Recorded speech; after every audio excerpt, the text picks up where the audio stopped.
आज स्कूल में शहर की महिला एसडीएम आने वाली थी। क्लास की सारी लड़कियां खुशी के मारे फूले नहीं समा रही थी।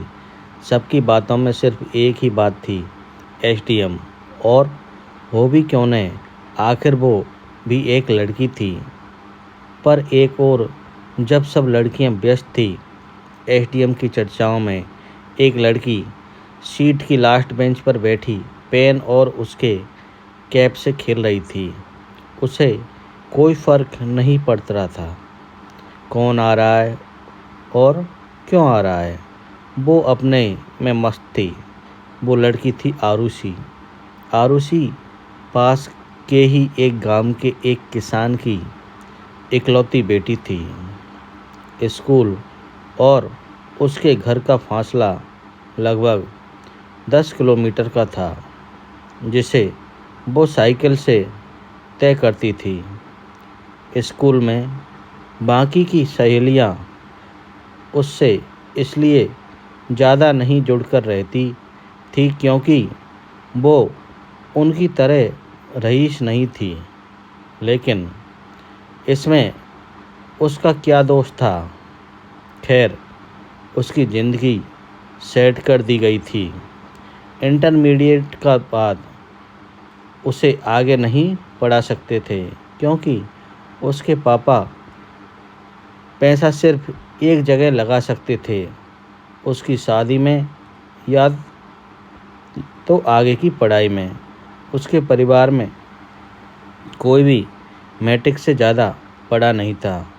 बस यही रोड मैप उसके आँखों के सामने हमेशा घूमता रहता था कि ये क्लास उसकी अंतिम क्लास है और इसके बाद उसकी शादी कर दी जाएगी। इसलिए वो आगे सपने ही नहीं देखती थी और इसलिए उस दिन एसडीएम के आने पर उसका कोई फ़र्क नहीं पड़ा।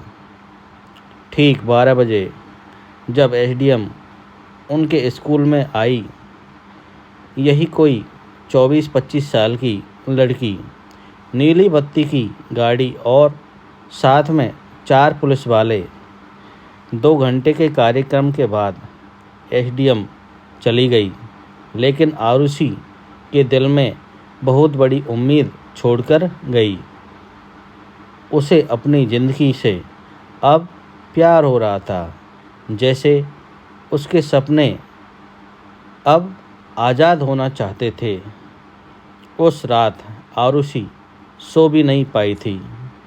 स्कूल में भी उसी उलझन में लगी रही, क्या करूं। वो अब उड़ना चाहती थी। फिर अचानक पापा की गरीबी उसके सपनों और मंजिलों के बीच में आकर खड़ी हो जाती है।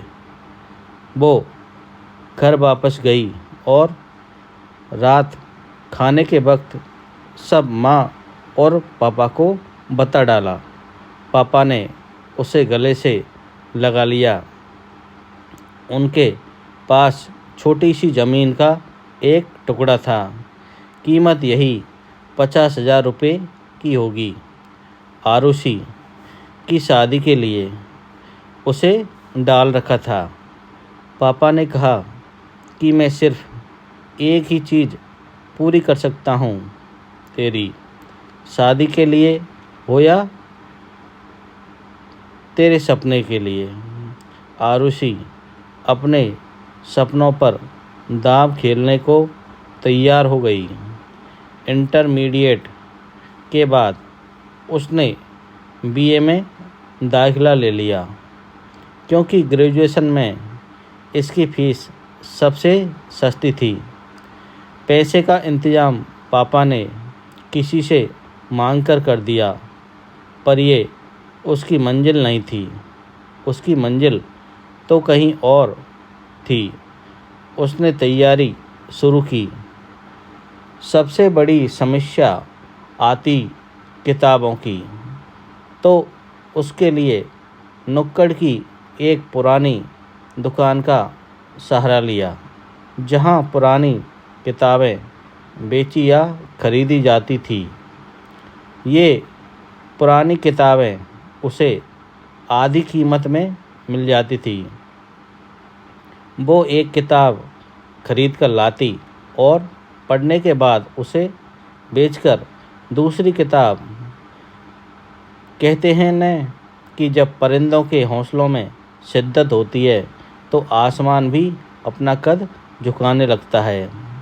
आरुषि की लगन को देखकर उस दुकान वाले अंकल ने उसे किताबें फ्री में देनी शुरू की और कुछ किताबें तो खुद नई खरीद कर दे देते और कहते कि बिटिया जब बन जाना तो सूद समेत वापस कर देना। कुछ भी हो, आरुषि इस यकीन को नहीं तोड़ना चाहती थी। ग्रेजुएशन के 2 साल पूरे हो गए और उसकी तैयारी लगातार चलती रही। सब ठीक चल रहा था कि अचानक उसके माँ की तबीयत खराब हो गई। इलाज के लिए पैसे की ज़रूरत थी, लेकिन पहले से ही घर कर्ज में डूब चुका था। अंत में पापा ने अपनी ज़मीन गिरवी रख दी और इसी बीच उसने ग्रेजुएशन के 3रे वर्ष में दाखिला लिया। समस्याएं दामन नहीं छोड़ रही थी। आरुषि कब तक अपने हौसलों को मजबूत बनाने की कोशिश करती। आखिरकार एक दिन माँ से लिपटकर वो बहुत रोई और एक ही बात पूछी, माँ हमारे कभी अच्छे दिन नहीं आएंगे। माँ ने उसे साहस दिया और फिर से उसने कोशिश की। कहते हैं न कि योद्धा कभी पराजित नहीं होते, या तो विजयी होते हैं और या तो वीरगति को प्राप्त होते हैं। 23 जून, हाँ ये वही दिन था जब आरुषि ने प्रारंभिक परीक्षा पास की थी। अब बारी मुख्य परीक्षा की थी और आरुषि के हौसले अब 7वें आसमान को छू रहे थे। 3 वर्ष की लगातार कठिन परिश्रम का फल था कि आरुषि ने मुख्य परीक्षा भी पास कर ली थी। अब वो अपने सपने से सिर्फ एक कदम दूर खड़ी थी। पीछे मुड़कर देखती तो उसे सिर्फ 3 लोग ही नज़र आते थे, एक माँ, दूसरा पापा और दुकान वाले अंकल। आखिरकार इंटरव्यू हुआ और अंतिम परिणाम में आरुषि ने सफलता हासिल की। आरुषि को जैसे यकीन नहीं हो रहा था कि हाँ यही वही आरुषि है। माँ पापा तो अपने आंसुओं के सैलाब को रोक नहीं पा रहे थे। आरुषि अपने घर से तेजी से निकल गई, उन्हीं आंसुओं के साथ। आखिर किसी और को भी तो उसे धन्यवाद देना था। सीधे जाकर दुकान वाले अंकल के पास रुकी। अंकल ने उसे गले से लिया और उसके भी आंसू आ गए। तो दोस्तों, कैसी कहानी लगी आपको कमेंट कर जरूर